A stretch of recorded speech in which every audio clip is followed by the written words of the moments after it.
Lyse Morin, you're the next one. Thank you, Carl. Good morning, everyone. It's just so uplifting to hear from you and your faith in God and the message you carry. Particularly you, Molen, because the corridor I use often to go and do my church and so on is the Murray Street corridor, and I see the folks on the street and my heart goes out to their struggles. So it's so nice to know they get that additional help. Right, CoSA Ottawa. Well, we're continuing with business as usual, although our funding is once again unsure. So we know we can continue till August, and we are, we're just basically investigating all possible venues to get more funding.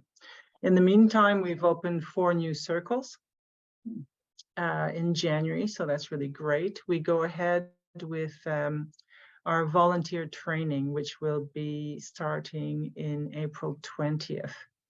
And Carl, if it's okay, I would be appreciative if you could circulate the poster, and all of you, if you could circulate it within your network for volunteers who would like to be involved with CoSA.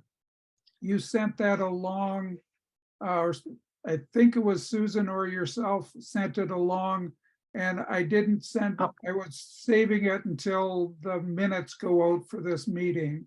Oh, brilliant. Okay, good.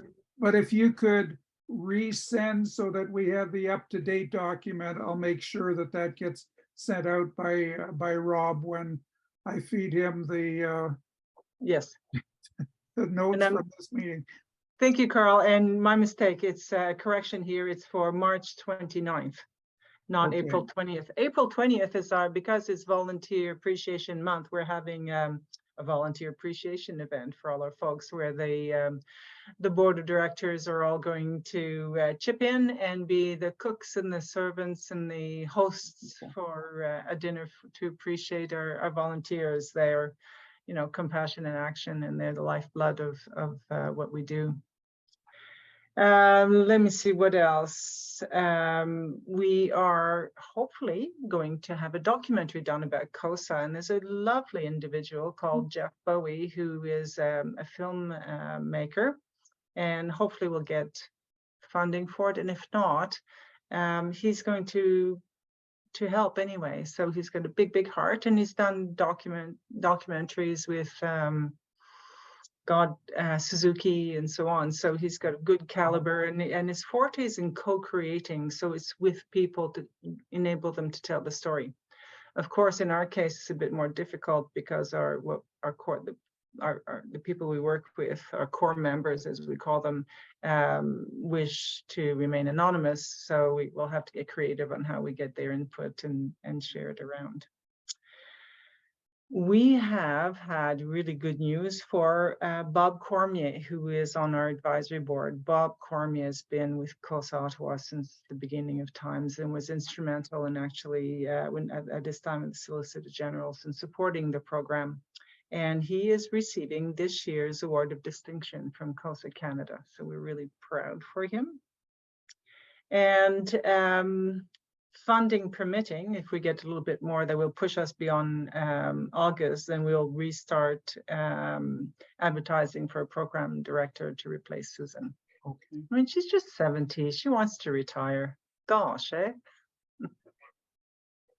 So that's, let me see. Yep, that's our news. Okay. And this documentary, is that about CoSA for all of Canada, or is it CoSA Ottawa and specifically what you're doing? It's kind of an interesting question, isn't it? It's CoSA Ottawa specifically, but by the same token, it's CoSA Canada because the program is Canada-wide. Yeah. So, I mean, the focus will be here, and you deserve the spotlight. Oh, Susan Love and all of the folks involved for years deserve the spotlight. So it's hopefully that'll come to pass, and it will help us in moving forward in fundraising, or if we have to shut down, maybe in reopening. So we have to look at all the angles of what the future may hold. And in prayer, with Volunteer Month coming up, our volunteers. It's just Absolutely. wonderful, and hopefully our new volunteers as we go with our training at the end of March. Good deal. Thank you so much. You're welcome. Thank you.